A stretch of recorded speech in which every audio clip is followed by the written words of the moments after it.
Does that a good safety to open up? Yeah, she knew she could get the cue ball behind the 5, but she needed to hit it soft enough to make sure. All right, one real kick. She's going to try to hit this. She's not trying to hit it. She's trying to make this baby.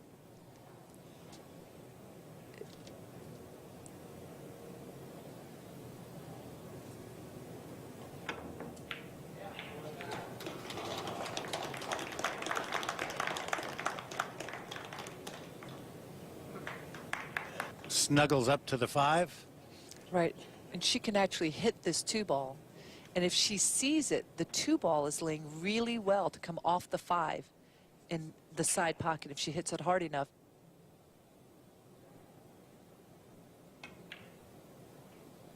Oh, she chose to play safe. That's a good safe right there. Especially if the 5 ball helps her out a little bit. Right into the 4-9 and hope to break them up.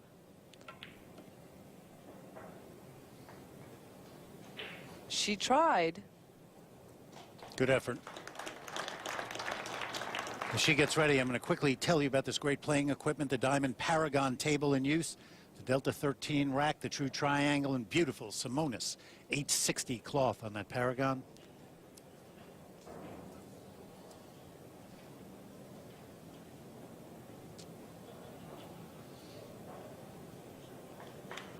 That works. I see. Yeah, the bad thing is if she jumps over and makes the 4 ball in the corner pocket, the cue ball can possibly scratch in this side pocket. Cutting the 4 ball to do a jump shot and try to cut the 4 ball in the side pocket lets the cue ball loose. It's also super difficult to hit a ball that thin with that level of accuracy, elevated and jumping. Oh my gosh. Question is, where's that cue ball going between the 8 and the 7? How Hey, about it? We'll take it. How about it? Another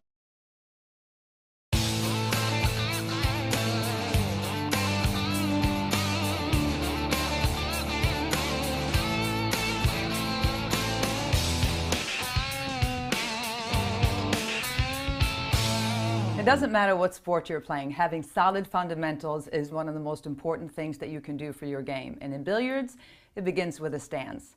Now, a good balanced stance is going to help you deliver a perfect stroke and follow through when you get down, especially when you're hitting firmer shots where you really need to make sure that only your arm is moving. Step 1 is to go ahead and line up your shot where you want to shoot it.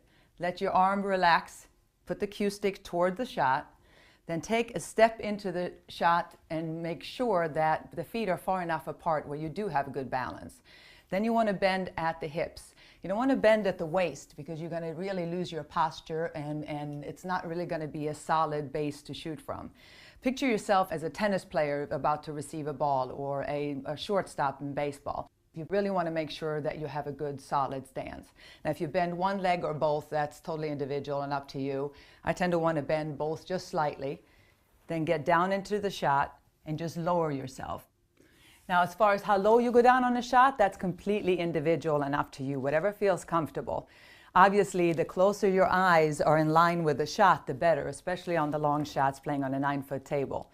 A lot of people tend to emulate their favorite pool star by looking at a picture in a magazine where we do one of these things, kind of smile at the camera. Well, trust me, that's all nice, but that's exactly what they are. They're promotional shots. What you want to do is watch us when we're playing on television or an actual action shot. Most players will go down to where they're just hovering right over the cue stick, or in my case, I literally put my chin on the cue. This way I have a perfect line of aim on my shot no matter where it is on the table. Just make sure you have a good posture so that you can actually follow through nicely when it comes down to shooting the shot. Okay, so to recap, take it step by step. Start out by taking your right foot in line with the shot once you've eyed what you want to do. Cue stick goes in that same line first. Take one step into the shot. Make sure you have good space between your feet so you can have a good balance stance. From there, bend at the hips and just come down, straight down in line with the shot. So spend some time working on the stance. To be able to deliver a good straight stroke, you need to have a good solid foundation to start with.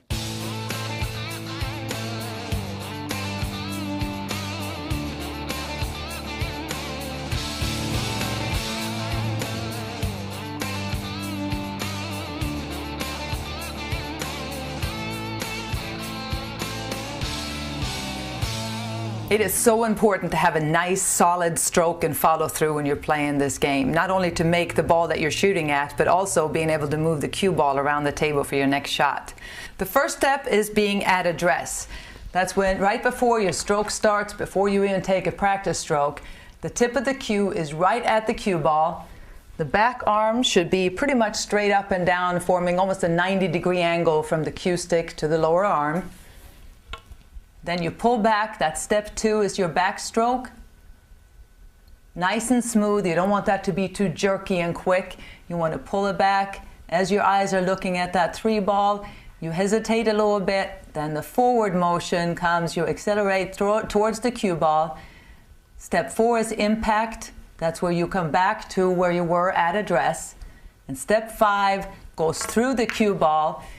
And you want to make sure that you follow through anywhere from 2 to 6 inches, maybe even 8 inches, depending on the shot. And what I mean by that is if you have a nice little tap-in shot that you're going to do, you're not going to do much with the cue ball. You don't really need a big wound up, long backstroke, big follow through. You just simply pull back a little bit and then go through about as far as you pulled back. So you really want the backstroke to mirror the follow through. Now, a couple of things to keep in mind. If your delivery, when you shoot the cue stick, and your cue stick tends to go up in the air in the front, chances are you're holding on way too tight in the back and you're not releasing the cue stick. You want to really, when you go through, you want to go ahead and really release it. Hold it nice and loose in the back. Another indication that something may be amiss is that you drop the elbow when you come through. Now, I'm not saying you can't drop the elbow. Some people have actually worked that into their stroke, but a lot of players, the reason why they drop the elbow is, again, holding it too tight back here, and the only way to follow through is by dropping the elbow in the back. So if you drop the elbow, it's fine. Just remember, it has to be after the shot has already happened. Now, obviously, you don't break it down into 5 parts like this when you go to shoot the shot. You start at address, then a nice, smooth, controlled pull back, hesitate a little bit in the back, and then go through the ball and make sure to follow through. One fluid motion back and forward.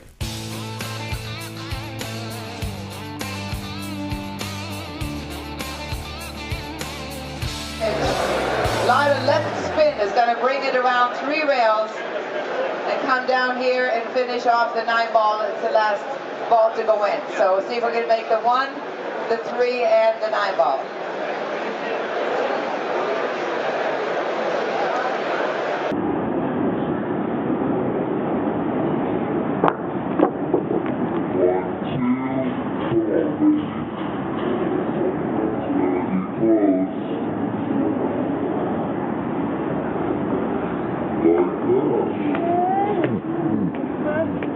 Thank you. All right. So far, so good. I got to try another shot here. This one was made famous quite a while ago.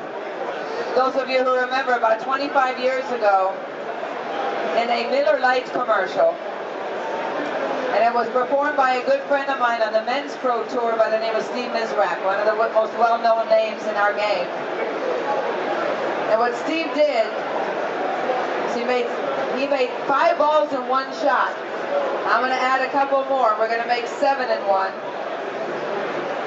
Here's what I'm going to try to do. I'm going to try to make and by try, I mean I'm going to try to make the 1 ball and the 4 in the side pocket. That's yellow and purple in the side.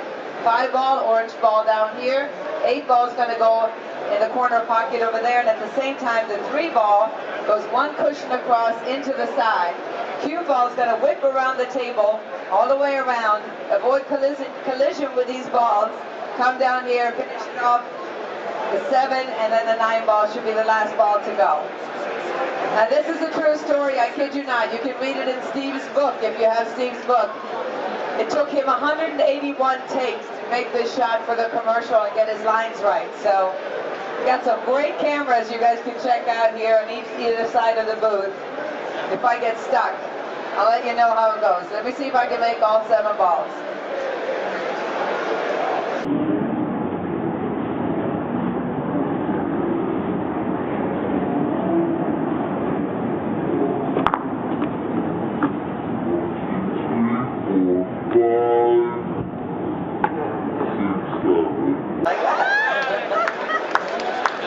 Thank you. All trick shots on ESPN when we play competition. Okay, so you know I always get 3 strikes. Oh, thank you. All right, so this particular shot is very dear to my heart, and it's kind of become one of my signature shots. But originally, it was the signature shot of one of the greatest legends of any sport, by the a player by the name of Minnesota Fats. I came over from Sweden, which is where I'm originally from, which is why I talk about it. And I was asked pretty much as soon as I got to New York City to play in the World Championship if I could do a live television spot with Fats, with Rudolph. And I was terrified. I was 17 years old, never been on television before, never shot a trick shot before, never even seen a trick shot. And luckily for me, he took me under his wing and showed him a few shots. So this is one of my all-time favorites. This is called the railroad shot. So I'm going to see if I can make all 3 balls in one.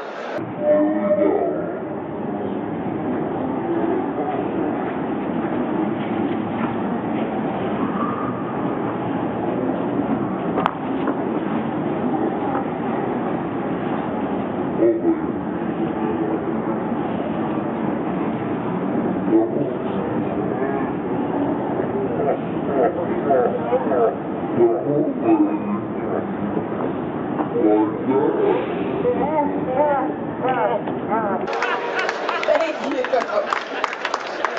All right, I have one more shot, but I'm going to need a volunteer. Sir, would you help me with a shot? What's your name? Barry? Barry, here's what. How many balls have you? Do you play a lot of pool, Barry? A little bit? Not well? Oh. Well, how many balls have you made in one shot before, Barry? 2 by accident. Was that one of those, the cue ball? Or? Okay. Well, here's what Barry's going to do. Barry's going to break his record today. All right? You're going to make 4 balls in one shot. You're going to have to trust me. Okay? I wouldn't make you look bad, I promise. All right, there's a cue. Here's what you're going to do. You're going to make the 9 here, 5, 1, and 4. Okay? You look very confused. All right, just aim right for my finger, right here. Shoot it, center the cue ball. Pretty firm, don't baby it. Hit it like a woman there. How'd you hit it? Oh, perfect. Just going on to about 4:30, where Barry's going to have a show on his own over here. Good job, Barry. Thank you. All right. Anybody want to play a game of 9 balls? Do we have any challengers? Oh, I got one right there. Come on, step into my office.